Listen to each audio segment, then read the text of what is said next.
పిల్లలు లేక బాధపడుతున్న దంపతులలో ముఖ్యంగా మగవాళ్ళ సైడ్ నుంచి వీర్యకణాల కౌంట్లో కానీ కదలికలలో కానీ ప్రాబ్లం ఏదైనా ఉండి ఆ దంపతులలో కనుక పిల్లలు లేకపోతే ముందుగా మగవాళ్ళ సైడ్ నుంచి ఈ వీర్యకణాల కౌంటు లేదా కదలికలో ప్రాబ్లం ఉండటానికి ఒక మెయిన్ రీజన్ను ఇన్ఫెక్షన్స్.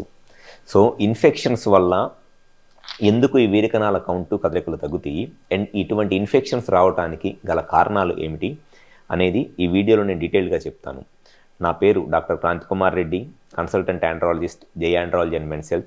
నేను మగవాళ్ళలో వీర్యకణాల కౌంటు లేదా కదలికలకు సంబంధించి లేకపోతే ఎజోస్పర్మియా లేదా జీరోస్పర్మ్ కౌంట్ లాంటి ప్రాబ్లమ్స్కి నేను ట్రీట్మెంట్ చేస్తాను. చాలామంది మగవాళ్ళలో ఈ వీర్యకణాల కౌంటు లేదా కదలికల్లో ప్రాబ్లం ఏదైనా ఉండి ఆ దంపతులకి పిల్లలు లేకపోవడానికి ఇన్ఫెక్షన్స్ ఒక ముఖ్యమైన కారణము. ఇన్ఫెక్షన్స్ వల్ల టెస్టిస్ లోపల ఉండే జర్మ్ సెల్స్ డ్యామేజ్ అయిపోయి ఆ జర్మ్ సెల్స్ నుంచి వచ్చే స్పర్మ్స్ అనేది తగ్గిపోవటం వల్ల కౌంట్ తగ్గిపోయింది. అండ్ ఇన్ఫెక్షన్ వల్ల ఆ పుట్టిన స్పర్మ్స్ కూడా అబ్నార్మల్గా పుట్టడము లేకపోతే ఎక్కువగా చనిపోయిన వీర్యకణాలు ఉండి అటువంటి దంపతులలో పిల్లలు కలగకపోవటానికి చాలా ఎక్కువ అవకాశం ఉంటుంది ఇన్ఫెక్షన్స్ ఉన్నప్పుడు. సో కామన్గా ఈ మగవాళ్ళ సైడ్ నుంచి ఈ టెస్టిస్లో కానీ లేకపోతే సెమినల్ వెసికిల్స్ లేదా ప్రోస్టేట్ ఈ 3 ప్లేసెస్లో ఎక్కడ ఇన్ఫెక్షన్ ఉన్నా ఆ ఇన్ఫెక్షన్ అనేది స్పర్మ్కి స్ప్రెడ్ అయ్యి ఈ స్పర్మ్ కౌంట్ అంటే వీర్యకణాల కౌంట్ తగ్గిపోవటము కదలికలు తగ్గిపోవడం అనేది జరిగింది. సో కామన్గా ఇన్ఫెక్షన్స్ ఉండే ప్లేసెస్ ఏముంటాయి అంటే ఒకటి టెస్టిస్ అండ్ ఎపిడైడిమిస్. అంటే టెస్టిస్ దానిపైన చిన్న క్యాప్ లాగా ఉంటుంది, ఎపిడైడిమిస్ అంటారు. అది కామన్గా ఇన్ఫెక్షన్ ఉండటానికి ఒక సోర్స్ అనమాట. అండ్ సెకండ్ వచ్చేసి సెమినల్ వెసికిల్స్, అంటే స్పర్మ్ బయటకు వచ్చే దారిలో సెమినల్ వెసికిల్స్ అని ఉంటాయి, ఆ సెమినల్ వెసికిల్స్లో ఇన్ఫెక్షన్. అండ్ థర్డ్ వచ్చేసి ప్రోస్టేటు. సో ఈ 3 ప్లేసెస్లో ఎక్కడ ఇన్ఫెక్షన్ ఉన్నా దానివల్ల ఈ స్పర్మ్ కౌంటు కదలికలు తగ్గిపోతాయి.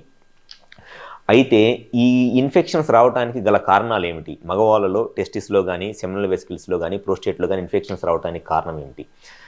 ఫస్ట్ రీజన్ వచ్చేసి ఎక్కువ మందితో అన్ప్రొటెక్టెడ్ ఇంటర్ కోర్సు, ఎవరైతే మల్టిపుల్ సెక్షువల్ పార్ట్నర్స్తో ఎక్కువ మందితో సెక్స్లో కలుస్తారో అటువంటి వాళ్ళలో ఈ టెస్టిస్లో కానీ సెమినల్ వెసికిల్స్లో కానీ ప్రోస్టేట్లో కానీ ఇన్ఫెక్షన్స్ ఉండటానికి చాలా ఎక్కువ అవకాశం ఉంటుంది. అది ఫస్ట్ రీజన్. సెకండ్ రీజన్ వచ్చేసి డయాబెటీస్. ఎవరిలో అయితే షుగర్ ఉండి ఆ షుగర్ కంట్రోల్లో ఉండదో అటువంటి వాళ్ళలో కూడా ఇన్ఫెక్షన్స్ రావడానికి చాలా ఎక్కువ అవకాశం ఉంటుంది. థర్డ్ రీజన్ వచ్చేసి చాలామందిలో యూరినరీ ఇన్ఫెక్షన్స్ ఉంటాయి. అంటే ఈ యూరిన్ వచ్చే ట్రాక్లో కానీ యూరినరీ బ్లాడర్లో కానీ ఇన్ఫెక్షన్స్ ఉంటే ఆ యూరినరీ బ్లాడర్కి సంబంధించిన ఇన్ఫెక్షన్స్ స్లోగా ప్రోస్టేట్కి సెమినల్ వెసికిల్స్కి టెస్టిస్కి స్ప్రెడ్ అయ్యి దానివల్ల కూడా ఈ స్పర్మ్ కౌంట్ తగ్గిపోయింది. అండ్ ఫోర్త్ రీజన్ వచ్చేసి కొంతమందిలో పెన్నిస్ అంటే అంగానికి సంబంధించిన స్కిన్ టైట్గా ఉండి స్కిన్ ఫ్రీగా వెనక్కి వెళ్లకుండా ఆ స్కిన్ హైజీన్ మెయింటైన్ అవ్వదు, ఆ స్కిన్ దగ్గర ఇన్ఫెక్షన్ వచ్చింది అనమాట. షుగర్ వల్ల కానివ్వండి లేకపోతే వాళ్ళు డైలీ స్నానం చేసేటప్పుడు స్కిన్ వెనక్కి పుల్ చేసుకొని క్లీన్ చేసుకోకపోవటం వల్ల ఈ పెన్నిస్ టిప్ దగ్గర గ్లాండ్స్కి ఇన్ఫెక్షన్ వస్తుంది.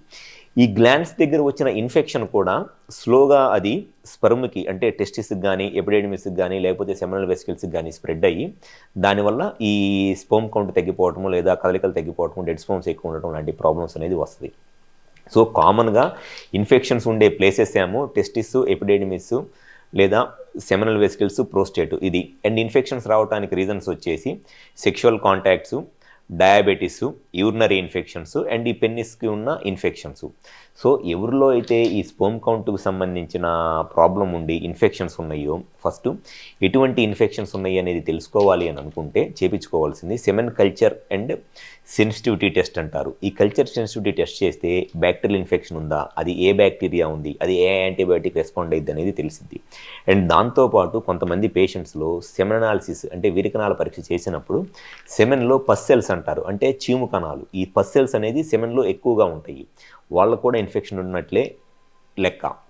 అండ్ థర్డ్ చేయించుకోవాల్సిన టెస్ట్ అవసరమైతేనే అని అంటే ట్రాన్స్రెక్టల్ స్కాన్, అంటే ప్రోస్టేటు సెమినల్ వెసికిల్కి సంబంధించిన స్కానింగ్ ఒకటి. అండ్ ఇంకొంతమందిలో టెస్టిస్ స్కాన్. సో ఈ టెస్టులు కనుక చేయించుకున్నట్లయితే కంపల్సరీగా వాళ్ళకి ఇన్ఫెక్షన్ ఏదైనా ఉందా అనేది తెలిసిద్ది. అయితే అందరికీ కూడా ఈ టెస్టులు అనేది అవసరం లేదు. ఫస్ట్ కావాల్సింది సెమెన్ అనాలిసిస్. అండ్ సెమెన్ అనాలిసిస్లో కనుక పస్ సెల్స్ ఉంటే అప్పుడు సెమెన్ కల్చర్ అండ్ సెన్సిటివిటీ కావాలి. అట్లా కాకుండా సిమ్టమ్స్ ప్రకారం యూరినరీ ప్రాబ్లమ్స్ ఏదైనా ఉందా లేకపోతే అని చెప్పినప్పుడే ఈ టెస్టి స్కాన్ కానీ లేకపోతే ప్రోస్టేట్ స్కాన్ కానీ అవసరమైంది. అంతేగాని అందరిలోనూ టెస్టి స్కాను ప్రోస్టేట్ స్కాను అవసరం లేదు.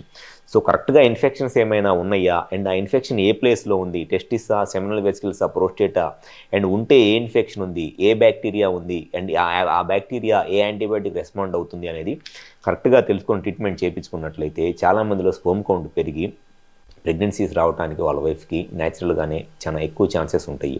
సో మగవాళ్ళ సైడ్ నుంచి ఈ స్పెర్మ్ కౌంట్లో కానీ కదలికల్లో కానీ ప్రాబ్లం ఉండటానికి ఇన్ఫెక్షన్స్ ఒక మెయిన్ రీజన్.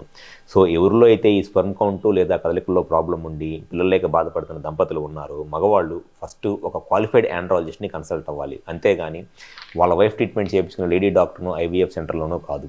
కరెక్ట్గా ఒక క్వాలిఫైడ్ ఆండ్రాలజిస్ట్ని కనుక కన్సల్ట్ అయినట్లయితే వాళ్ళ సైడ్ నుంచి స్పెర్మ్ కౌంట్ రిలేటెడ్గా ఎటువంటి ప్రాబ్లం ఉన్నా ఫస్ట్ రీజన్ ఏంటనేది చెక్ చేస్తారు కాబట్టి ట్రీట్మెంట్ అనేది చాలా ఈజీ అయిపోయింది అండ్ బెటర్ రిజల్ట్స్ ఉంటాయి.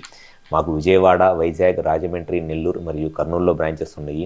ఈ 5 ప్లేసెస్లో ఎక్కడైనా సరే హాస్పిటల్ నెంబర్ కాల్ చేసి అపాయింట్మెంట్ తీసుకుని వచ్చి కన్సల్ట్ అవ్వండి. మీకు స్పెర్మ్ కౌంట్ రిలేటెడ్గా ఎటువంటి ప్రాబ్లమ్స్ ఉన్నా పిల్లలకి ఇబ్బంది పడుతుంటే డెఫినెట్గా మీ ప్రాబ్లంకి సొల్యూషన్ అనేది చెప్పడం జరుగుతుంది. Thank you.